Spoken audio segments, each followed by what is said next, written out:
Welcome to World Review 2012. I'm Tony Sabine. And I'm Sonya Artero. 2012 is a bad year for political incumbents. While U.S. President Barack Obama manages to win a second term, Republican challenger Mitt Romney makes it a contest because of lingering economic problems. But in France, President Nicolas Sarkozy is not as lucky. He becomes the 11th European leader to lose power since the economic debt crisis, and François Hollande is elected France's first socialist president in 17 years. And then there's Egypt, where the incumbent is booted out by street protests. And in East Asia, an election that's a backlash against the ruling Democratic Party of Japan. Late January, Mitt Romney desperately needs a victory in the upcoming Florida primary after splitting the first three contests with Rick Santorum and Newt Gingrich, or Iowa, New Hampshire and South Carolina, respectively. And he gets it. I think this is the knockout blow. Despite the conservative doubts about Romney, he returns to Florida in late August to be nominated at the convention in Tampa Bay. Mr. Chairman and delegates, I accept your nomination for President of the United States. President Barack Obama, meanwhile, is unchallenged for the Democratic nomination and gets it at the convention in Charlotte, North Carolina.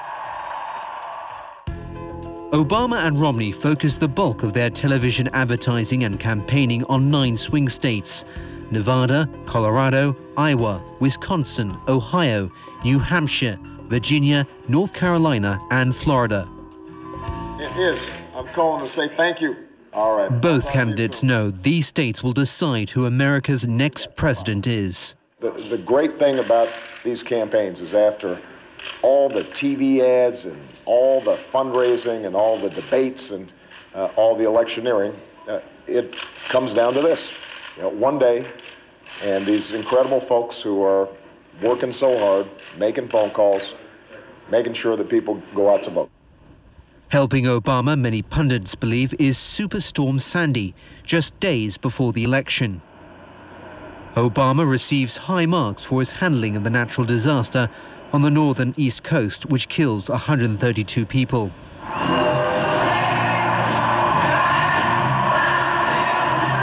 On November 6th, Romney only wins North Carolina among the 9 swing states, and Obama is re-elected. And whether I earned your vote or not, I have listened to you. I have learned from you. And you've made me a better president. And with your stories and your struggles, I return to the White House more determined and more inspired than ever about the work there is to do and the future that lies ahead. Obama gets a glimpse of the work there is to do on December 14th. The second deadliest school shooting in American history leaves 28 people dead, including 20 children in Connecticut. U.S. lawmakers have not approved a major new gun law since 1994. Meanwhile, in France, voting begins in round 1 of a presidential ballot. Like the United States, it is a contest of competing visions to deal with a feeble economy. 57-year-old socialist François Hollande promises less drastic spending cuts than President Nicolas Sarkozy and wants higher taxes on the wealthy to fund state-aided job creation, in particular a 75% upper tax rate on income above 1 million euros. Both Sarkozy and Hollande qualify for the second-round runoff election on May the 6th. But National Front leader Marine Le Pen steals the show with her anti-immigrant and anti-Euro platform, surging to 17.9%, the biggest tally a far-right candidate in France has ever managed. Overall turnout is surprisingly high, at more than 80%. Sarkozy takes notice and shifts to the right in a bid to attract National Front supporters and beat Hollande in the second round. But it doesn't work, and Hollande becomes France's first socialist president in 17 years. His victory is greeted with euphoria by supporters at the Bastille. This 24-year-old woman says, "It's all change. I'm so young, so this is the first time I've seen the left win. I'm so happy." Hollande's anti-austerity platform is replicated successfully in Greece by fringe parties both on the left and right. Nearly two-thirds of Greeks vote for them on May the 6th because they oppose the terms of the EU-IMF assistance programme or bailout negotiated and supported by Greece's two main political parties. The programme imposes steep wage and pension cuts, higher taxes and state layoffs, deepening a 4-year recession. The New Left, led by 38-year-old Alex Tsipras, has a strong second-place finish, but refuses to enter into any coalition government with a centre-right New Democracy Party or centre-left Socialist PASOK Party, because both support the bailout. Greece's president has no choice but to call for new elections on June the 17th, and the country sinks deeper into a political and economic abyss, with speculation mounting that it could be eventually pushed out of Europe's single currency bloc. June 17, and fears of an imminent Greek exit from Europe's joint currency recede after pro-bailout parties win enough seats to form a government. March the 4th, and Russian Prime Minister Vladimir Putin casts his vote in the presidential election that is widely expected to return him to the Kremlin. "I am, of course, counting on a good turnout. This is really important," Putin says. Opinion polls indicate that Putin will easily defeat 4 other candidates and return to the post of president, which he held from 2000 to 2008. But allegations of widespread fraud in last December's parliamentary election set off an unprecedented wave of massive protests against him. One of Russia's main opposition leaders, Boris Nemtsov, spoils his ballot instead of casting his vote. It's not an election. It looks like, it's imitation. It looks like polls, observers, lists, photos, candidates, whatever. Mikhail Kazyanov, who was Putin's first prime minister and later went into opposition, also says the election is not free. Therefore, just the authority, which so-called elected in brackets are not illegitimate. Lilia Shibanova of the independent elections watchdog agency Golos does report irregularities. Putin wins, and on May the 6th, or the day before Putin's inauguration, 20,000 people march in Moscow against Putin. This next day, several thousand opposition activists again try to protest, this time along the route Putin's motorcade takes to the Kremlin for his inauguration.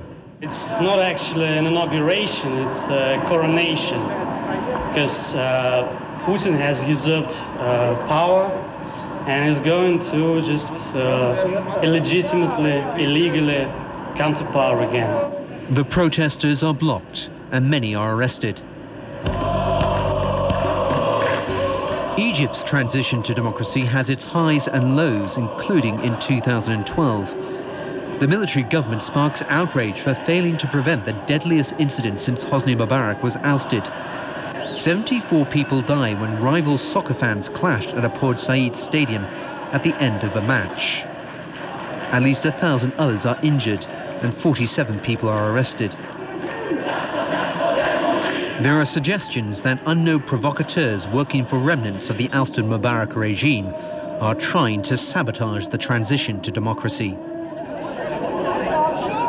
But on May 23rd, it's very peaceful as a new era begins for Egyptians who vote in the country's first openly democratic presidential election.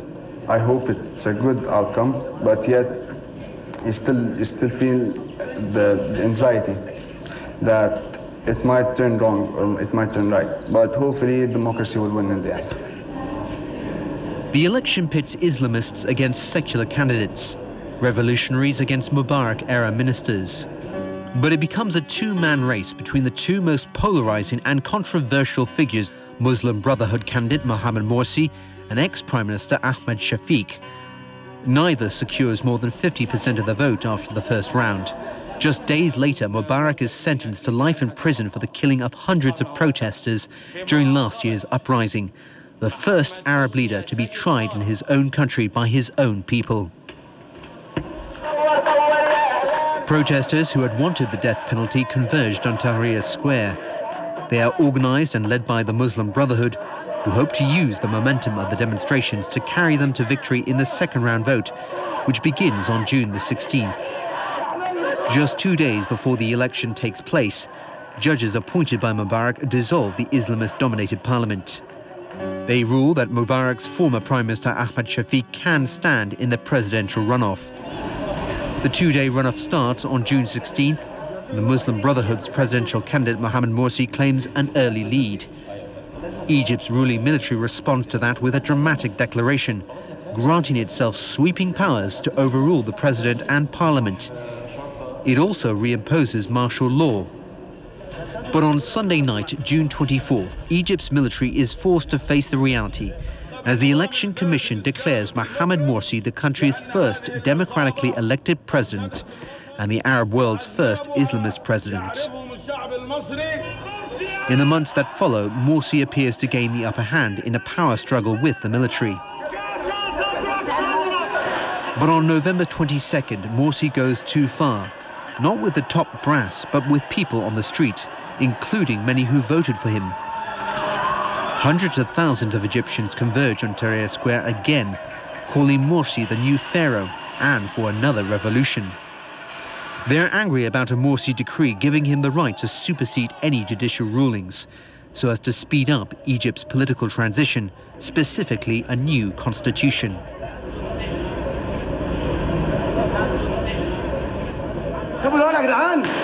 Cairo and other cities see violent demonstrations over 3 weeks, leaving 8 people dead. During that time, an 85-member constituent assembly composed of mostly Islamists passes a draft constitution. Secular, liberal, leftist and Christian representatives boycott the assembly, saying their voices were not heard during negotiations over the draft. On December 15th, the charter is put to a referendum in 19 of 27 provinces and is approved by a narrow majority. On December 22nd, the remaining provinces also approve the document. In Taiwan, incumbent Kuomintang President Ma Ying-jeou pledges to maintain peace and stability if re-elected. The Democratic Progressive Party challenger Tsai Ing-wen still hopes the promise of a coalition government will swing the votes in her favour.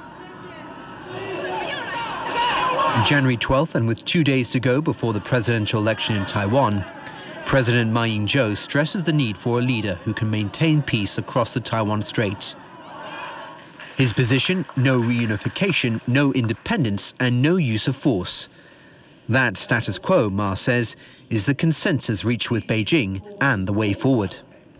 We need someone with a very comprehensive set of mechanisms which could properly deal with the niceties of relations between the two sides. And we have been able to achieve peace across our strait. Obviously, we will continue to do that to make sure the peace will be a long-lasting one.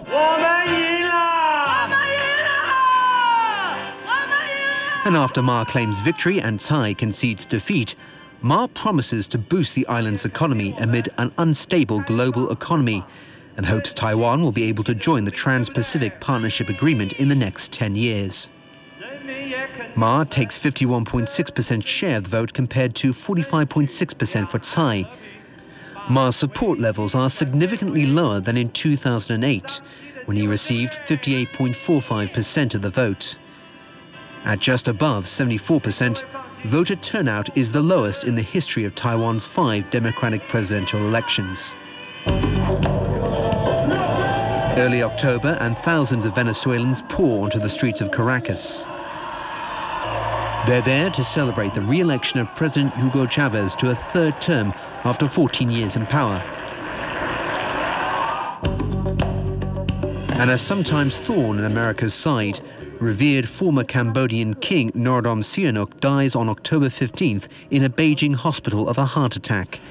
He was 89.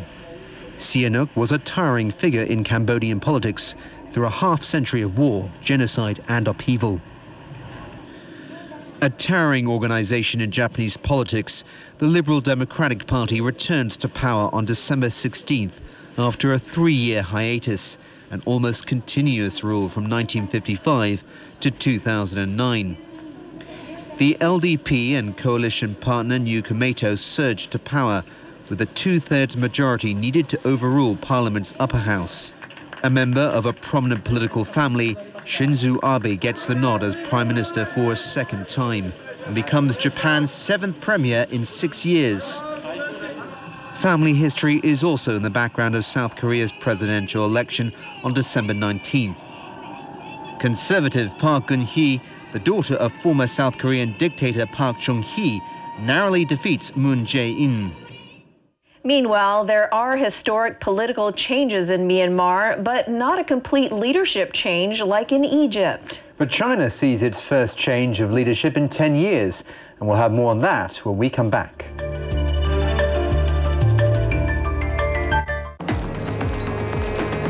Jake feels the pain of people attached to those numbers. 3287. Martin Baum is trying. You don't know much about magic swords, do you? And I think he wants me to help you somehow. He wants you to stop the pain.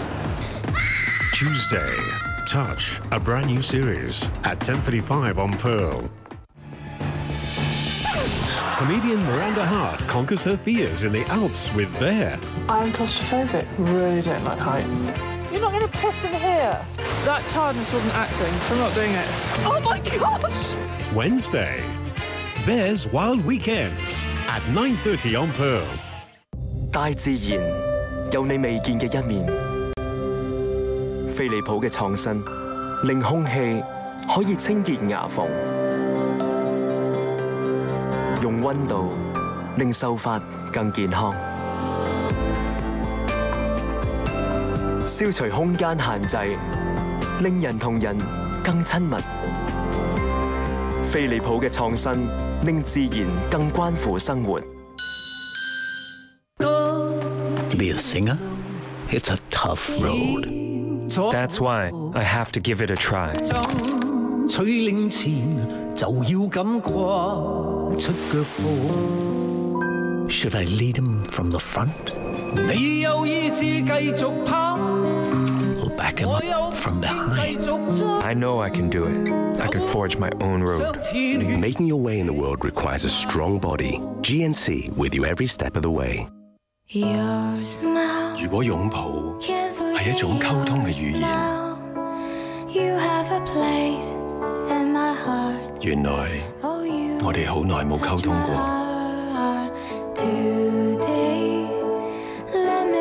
睇開心嘅節日，為所愛嘅人送上擁抱。OSIM 天王兒 App 以擁抱說出愛。OSIM。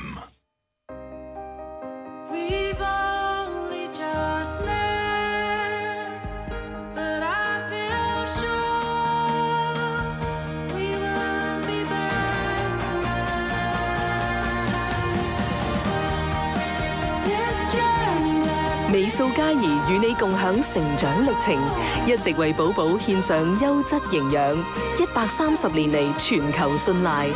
荷蘭美素佳怡。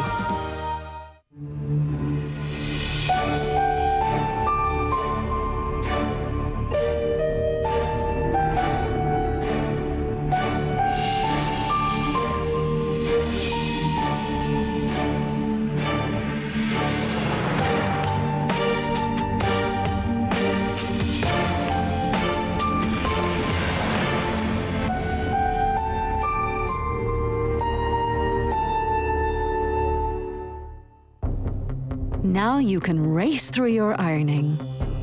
With Philips Perfect Care, so advanced, it doesn't need a temperature dial. You'll whiz through all your different fabrics, from denim to silk, from cotton to synthetic, in no time. Philips Perfect Care. The fastest irons need no setting. scandalous officials, maritime disaster, cross-border rancor. Hong Kong saw change and challenge in 2012 that threatened the very core value of the government, as well as the general public. Monday night, China Ping and Online Motor Insurance presents Hong Kong Review 2012 at 9:30 on Pearl. In 2012, change comes to Myanmar at a faster rate than most believe possible. First, Myanmar releases 651 political prisoners at a steady pace, leading to the United States restoring full diplomatic ties.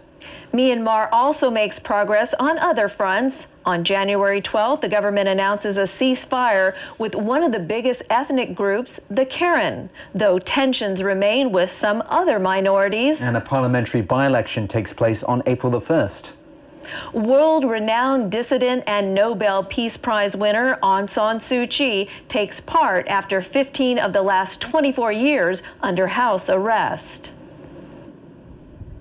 3 months before that fateful day, in early January, British Foreign Secretary William Hague meets Aung San Suu Kyi in Yangon. He says the West is not ready to lift sanctions on Myanmar. What has happened so far is not sufficient because there are still political prisoners who are being held. And so it's very important that we do not relax the pressure prematurely. And in order to realize our dreams, we have to work very hard indeed. And I'm confident that Britain and our friends in other parts of the world will be together with us in our endeavor to make our dreams a reality.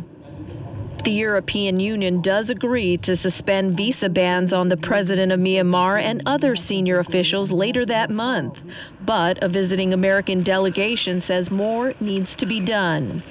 We think there are a number of issues that need to be addressed, including the rule of law, including ethnic conflict, and of course, progress towards free and fair elections. On that latter point, Aung San Suu Kyi's campaign for a seat in Myanmar's parliament gathers steam as the opposition leader travels around the country. In just over a year since her release from house arrest, the 66-year-old has transformed from political prisoner to ardent campaigner. Her passion and persistence pay off. On April 1st, Suu Kyi wins a seat in Myanmar's third election in half a century. Although she complains about irregularities, her National League for Democracy claims a landslide victory, winning 43 of 45 seats. We hope that this will be the beginning of a new era where there will be more emphasis on the role of the people in the everyday politics of our country. We also hope that we will be able to go further along the road towards national reconciliation. We would welcome all parties who would wish to join us in the process of bringing peace and prosperity to our country. But the Obama administration moves slowly in lifting sanctions, still saying that the resource-rich Southeast Asian country has a long way to go to shake off decades of military rule. The European Union, however, suspends most sanctions. And Suu Kyi hits back at critics who accuse her of backing down after agreeing to take an oath to protect the country's constitution. We have always believed in inflexible throughout the years of our struggle, because that is the only way in which we can achieve our goal without violence. So I do not think flexibility is going to be a new concept for us, that newly acquired because we're going into the National Assembly. History is finally made in Myanmar on May 2nd. Aung San Suu Kyi is officially sworn into the country's military-backed parliament. As part of her 23-year struggle against authoritarian rule, the Nobel Peace Prize laureate vows to do her best to encourage Parliament to embrace genuine democratic values. While the opposition's entry into the bicameral legislature is highly symbolic, the truth is the NLD has little power because it has too few seats in the assembly. Suu Kyi voices her support for the suspension, not elimination, of U.S. sanctions against her country. She also cautions against undue optimism about political reform in Myanmar. In any case, the United States decides in mid-May to suspend sanctions, barring American investment in Myanmar. But in Thailand, a couple weeks later, during her first trip outside Myanmar since 1988, Suu Kyi warns against reckless optimism and calls on business leaders to be careful in their investments. And on October 8th, Aung San Suu Kyi officially declares her willingness to serve as her country's president. She also announces her party's intention to amend the Constitution to allow her to do so, saying if that is what the people want, it is her duty to take the executive office. Myanmar's next election is in 2015. And on November 19th, U.S. President Barack Obama touches down in Myanmar for the first visit by an American head of state there. Obama said his visit is not an endorsement of the government, but an acknowledgement of its dramatic progress. Meanwhile, another dissident makes big news in 2012. Blind activist Chen Guangchen has been under virtual house arrest since September 2010 and spends over 4 years in prison prior to that. A critic of forced abortions under China's one-child policy, Chen claims local officials and plainclothes guards confined him to his home in eastern Shandong province without charge or formal arrest. On April 22nd, Chen escapes from his guarded home by scaling a wall and trekking for 20 hours before being picked up by supporters and driven to Beijing. Chen Guangchen posts a video on the internet asking Premier Wen Jiabao to ensure the safety of his family following his escape from house arrest. About a week later, a U.S.-based rights group says Chen is under American protection in Beijing. China Aid also says high-level talks are underway between the two countries regarding Chen's status. The U.S. Embassy in Beijing still refuses to confirm reports the activist has sought refuge there. But the White House hints some kind of deal is in the works. Chen leaves the U.S. Embassy in early May and reportedly is taken to a hospital in Beijing. There's also change of heart by Chen about his future plans. Chen now wants to leave China immediately with his family. In an interview at the hospital, he says he feels unsafe but refuses to elaborate. But Chen remains at Chaoyang Hospital for a third day after leaving the U.S. Embassy. The Foreign Ministry says he may apply to study abroad through the same channels as any other Chinese citizen. Finally, on May 19th, Chen leaves for the United States. He's offered a fellowship to study law at New York University. Then there's the saga of 61-year-old Li Wangyang, a union organizer and democracy advocate. Jailed for 22 years after the 1989 Tiananmen incident, Li is found dead in his hospital room in the central province of Hunan. A strip of cloth is tied around his neck and attached to a window bar. But his feet are touching the ground, according to accounts by relatives and friends and photographs circulating online. Meanwhile, a Nobel Prize for Literature is awarded to Chinese writer Mo Yan. Although Mo is no dissident, he expresses hope that jailed peace laureate Liu Xiaobo could be freed. Liu is serving an 11-year jail sentence for subversion, and he received the Nobel Peace Prize in 2010. Mo's comment raises eyebrows in China, given that he is criticized in the past for being a Communist Party supporter. Regardless, China hails Mo's achievement as the first Chinese national to receive the award. State media said the prize showed the country's contemporary literature has gained the world's attention, adding it will be of great encouragement for Chinese writers. And on the mainland, bookstores see a surge of people rushing to buy his works, including his most famous novel, Red Sorghum. It was turned into a movie directed by Zheng Yimou. While some have pointed out that Mou's works play it safe when it comes to tackling authority, the Nobel Committee praises him for producing literature which uses a hallucinatory realism to depict rural life, merging folk tales with history and the contemporary. The Chen Guangcheng saga comes at a bad time for the central government as it's preparing for yet another historic transfer of power.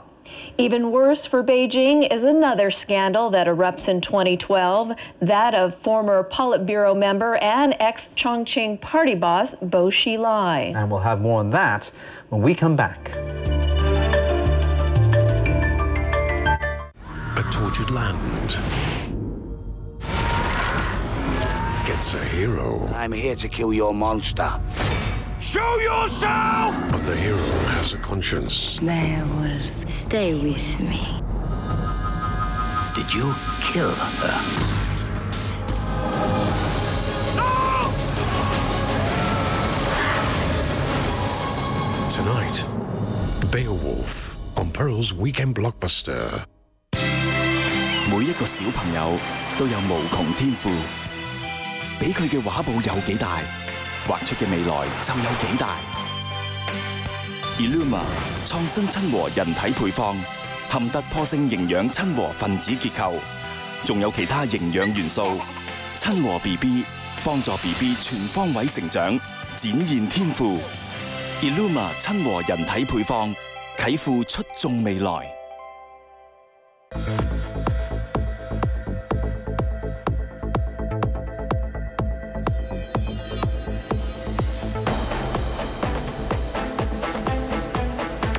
Doxa since 1889.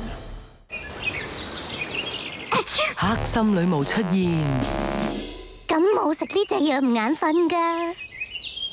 鼻水係咁噴，中計啦！唔係隻隻感冒藥都收到鼻水㗎，所以幸福為你行多步，全線傷風感冒系列都有 Cofenlivermin， 勁收鼻水至快啲好。幸福要行多步。巨浪大節大抽獎送智能手機，快啲嚟參加啦 Energizer Max with Power Seal technology. Lock-in power for up to 10 years. Which means more power, less waste. That's positive energy from the makers of the world's longest-lasting battery. Kesha, Warrior. The new album featuring the smash hit Die Young.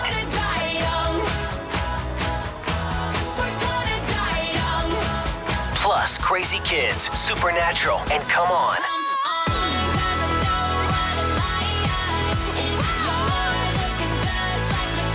Deluxe edition includes 4 exclusive bonus tracks.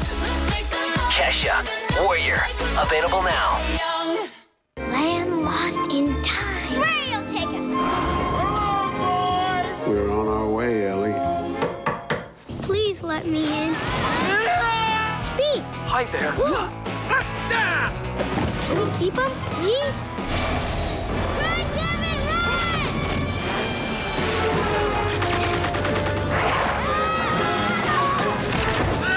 Saturday, Abbott IQ presents Up.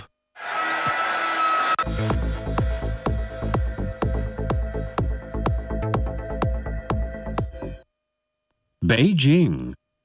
The time now is 6 minutes past 9. Doxa International Time Check was brought to you by Doxa. Welcome back. In February, the man designated to become China's next leader by the Communist Party leadership meets U.S. President Barack Obama in Washington. And in November, Xi Jinping does get the nod to become General Secretary at the 18th National Congress of the Communist Party of China. He also becomes one of 7 members chosen to serve on the Politburo Standing Committee. But 2012 will be known for far more in Communist Party law. It is also the year of China's worst political crisis in decades. And at the center of it is an ambitious party cadre and princeling named Bo Xilai and his wife, Gu Kailai. February 14th, Vice President Xi Jinping arrives in the US for a landmark 5-day visit. Xi is greeted upon his arrival in America by US Deputy Secretary of State William Burns and US Ambassador to China Gary Locke.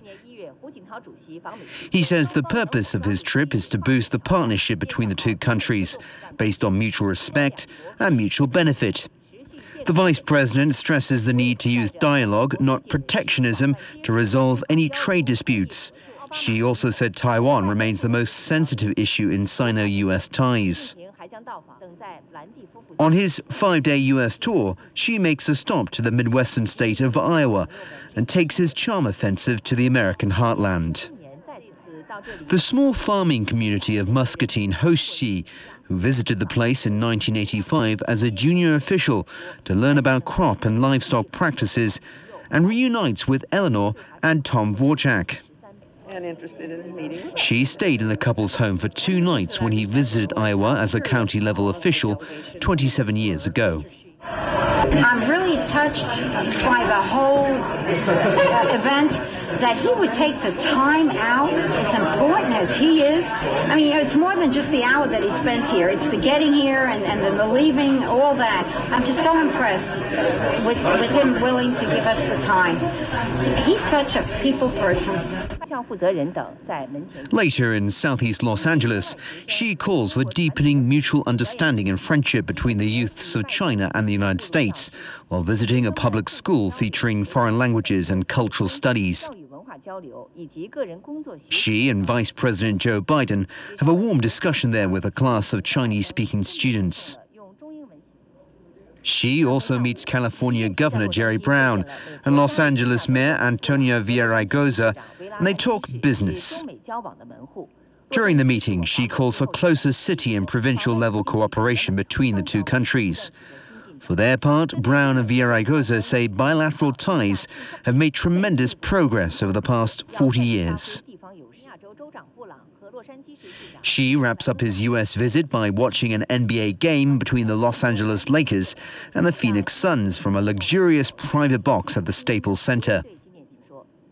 2 challenges Xi could face as China's president are consolidating his power and the people's desire for less corruption and more democracy. On March 15th, one potential rival is neutralized. Chongqing's Communist Party boss, Bo Xilai, falls from grace. The party's Central Committee announces Bo will no longer serve as Chongqing Communist Party boss. Bo is later suspended from the 25-member Politburo and the party's Central Committee and put under investigation for alleged serious discipline violations. The Xinhua news agency says the decision was made by the Communist Party's Central Committee after discreet consideration and based on current circumstances and the overall situation. Bo's political fortunes had been in doubt following an apparent defection by his former right-hand man in Chongqing, Wang Lijun. In February, Wang went to the US consulate in Chengdu in what's widely speculated to be a bid for political asylum after falling out with his boss.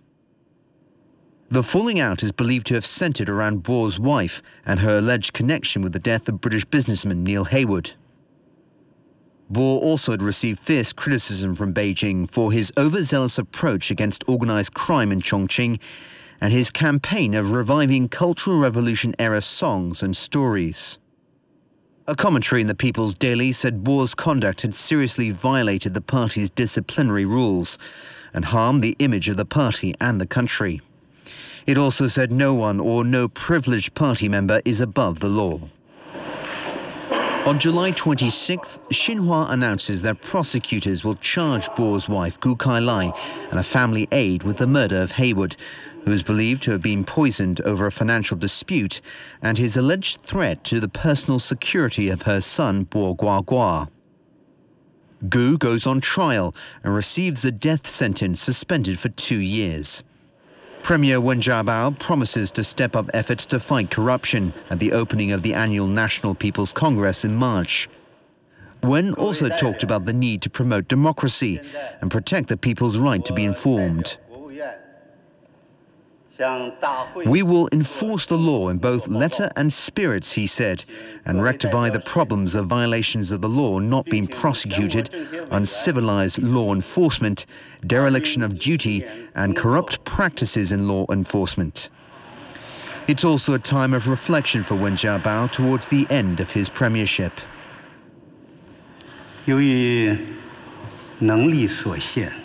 Due to incompetent abilities and institutional and other factors,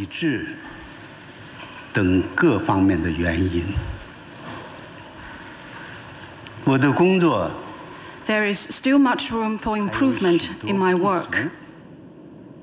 During the month of September, Wang Lijun is charged and tried. Wang is found guilty of bending the law for selfish reasons, attempting to defect, abuse of power, and accepting bribes. He receives 15 years in prison.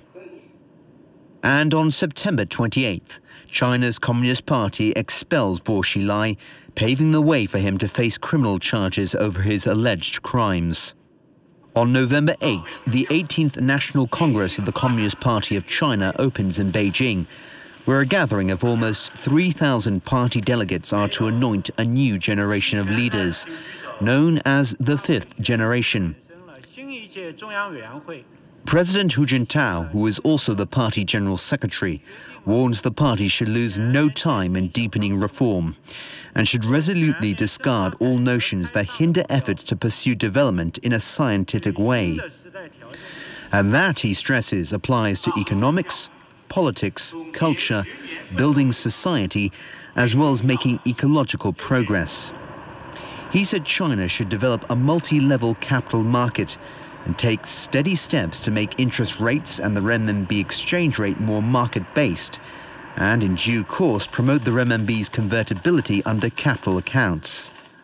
And without naming names, Hu warned that corruption threatens the Communist Party and could cause the fall of the state. On November 15th, a new lineup of leaders is unveiled. At the helm is Xi Jinping, currently vice president, who is now also the party's general secretary. Number 2 on the official list of Politburo Standing Committee members is Li Keqiang. They are followed by Zhang Dejiang, Yu Zhengsheng, Liu Yunshan, Wang Qishan, and Zhang Gaoli. Also complicating China's once-in-a-decade leadership transition besides the Bo Xilai affair is the dispute with Japan over the Jiaoyu Islands, called the Senkakus by Tokyo. In July, Japanese Prime Minister Yoshihiko Noda preempts a move by Tokyo Governor Shintaro Ishihara to buy some of the islands, and his government begins negotiations with its private owners. On August 15th, a total of 14 Chinese activists from Hong Kong, Macau and the mainland are detained by Japan after landing on the Jiaoyu Islands to claim sovereignty. 4 days later, 10 Japanese right-wing activists also staged their own landing. In September, the Japanese government makes good on its vow to nationalize the islands. All this sets off one of the largest naval standoffs in recent years between China and Japan. Street protesters in China also attacked Japanese businesses in at least 85 cities and attacked Japanese cars and even passengers. The Japanese car industry suffers a loss of $250 million, and the protests deal a great blow to Japanese tourism. British newspaper The Guardian predicts a global economic slowdown due to the protests. And when we come back after the break, North Korea's space ambitions crashed to Earth in April, but are resurrected in December. And China's space program reaches new heights. Please stay with us. What is this? Golden compass. What's it for?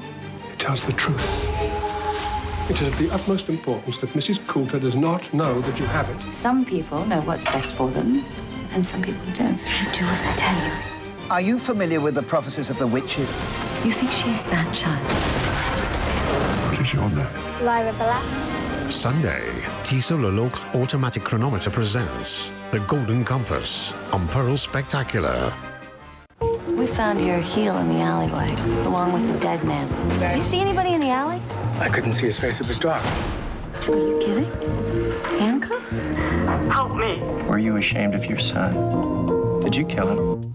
Monday night, BMW presents The Mentalist at 10:35 on Pearl.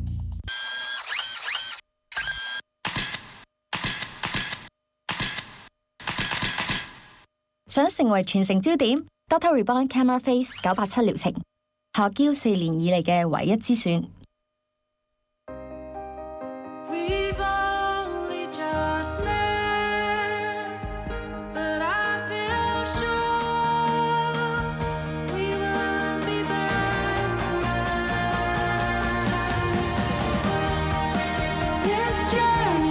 美素佳怡與你共享成長歷程，一直為寶寶獻上優質營養，130年嚟全球信賴。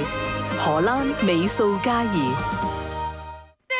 Alicia Keys, 14-time Grammy Award winner. Her brand new album, Girl on Fire. Featuring hit singles, Girl on Fire, New Day, and Brand New Me. Don't be mad, it's just a brand new kind of me. Alicia Keys, Girl on Fire, in stores now. Also available on iTunes.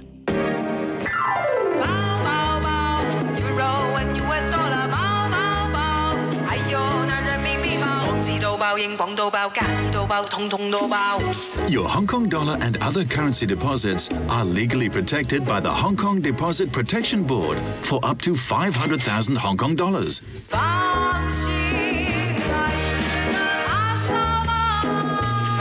Save with confidence. Hong Kong Deposit Protection Board.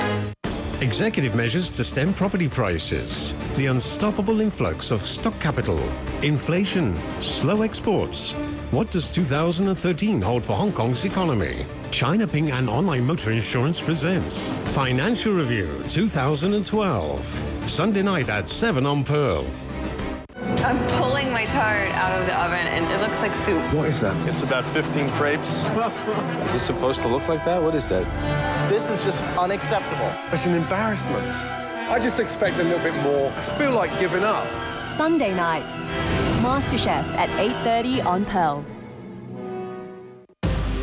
And for a summary of today's top stories, please tune in for our news headlines at 9:30. The above information was brought to you by IceLink. Available at Oriental Watch Company.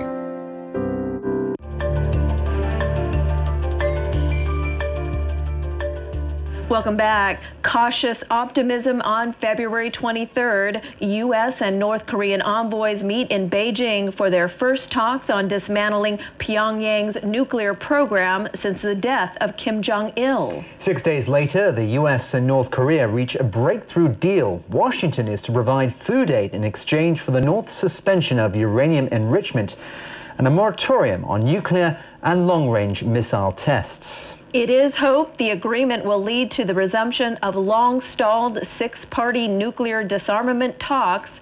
But just when you think all is quiet on the Korean front, the North starts yet another crisis. April 13th, and the U.S., Japan, and South Korea condemned North Korea's missile launch, saying it violates a United Nations resolution and could destabilize the region. They accused Pyongyang of using it to test rocket technology. But the North says it's merely part of celebrations marking the centenary of founder Kim Il-sung's birth. Nevertheless, it ends quickly in failure. Only airborne for 90 seconds, the rocket breaks into pieces and falls into the Yellow Sea shortly after takeoff. More than just a failure of technology, it is a propaganda disaster for the regime as well, and a huge embarrassment for new leader Kim Jong-un. North Koreans appear to put the failed satellite launch behind them as 50,000 people crammed into Pyongyang's Kim Il-sung Stadium for a commemoration rally for the country's founder. His grandson and new supreme leader, Kim Jong-un, is predictably the center of attention, arriving to ecstatic applause on the podium. Rally-goers say the next launch will be successful under Kim Jong-un's leadership. But the United States says North Korea's priorities are misplaced and it suspends food aid. Despite the suspension, that next launch does come on December 12th.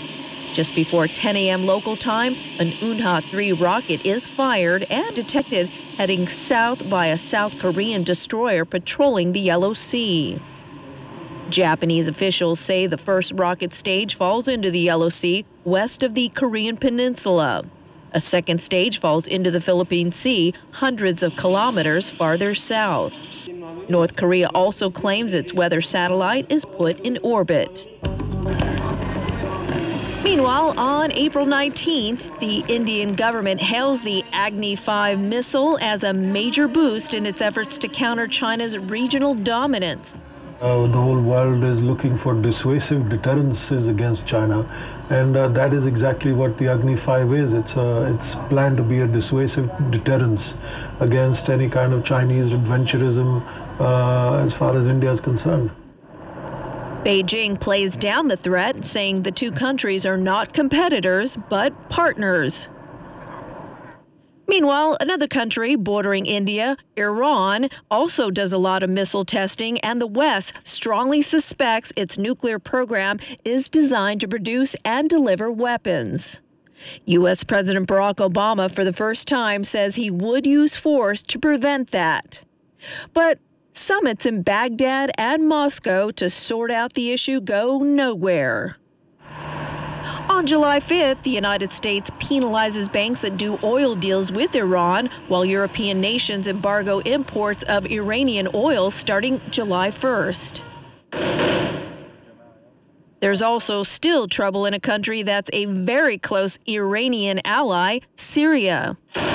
The uprising that begins there in March 2011 festers throughout 2012, taking 40,000 lives.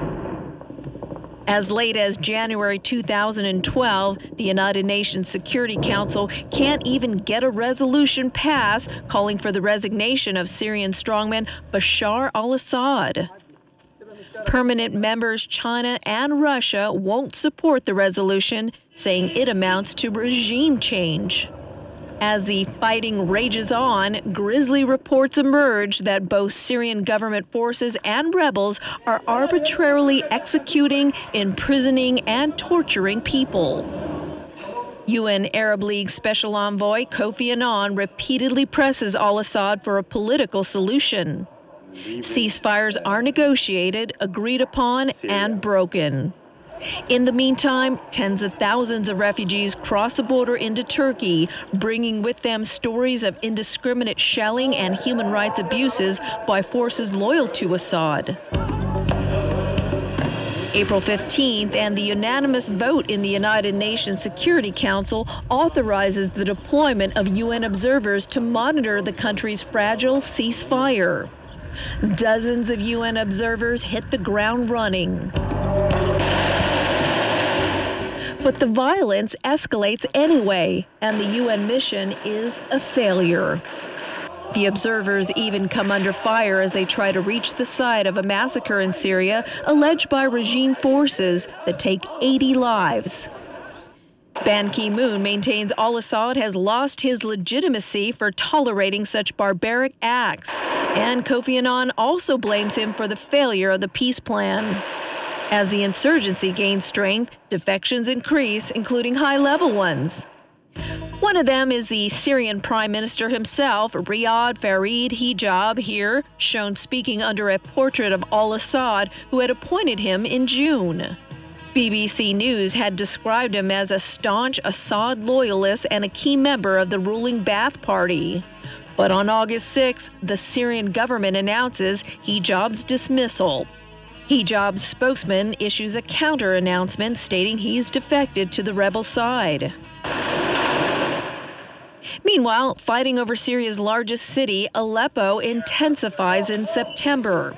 Rebels launch a new offensive to rout al-Assad's forces from the city, and battles rage unabated. The opposition still has not taken it, though, and its fall would give it a major strategic victory in the north near the Turkish border. The two sides are locked in a stalemate, with neither able to strike a decisive blow. Meanwhile, Israel bombards the Hamas-ruled Gaza Strip with hundreds of daily airstrikes for over a week, leaving 160 Palestinians dead.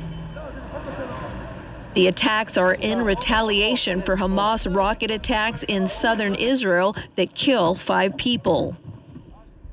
Just as it appears Israel is about to launch a ground invasion, a truce takes effect on November 22nd. Also in 2012, China successfully achieves its first manned space docking, an important step in the country's ultimate goal of launching a space station by the year 2020. On June 18th, the Shenzhou 9 spacecraft docks the Tiangong-1 Space Laboratory.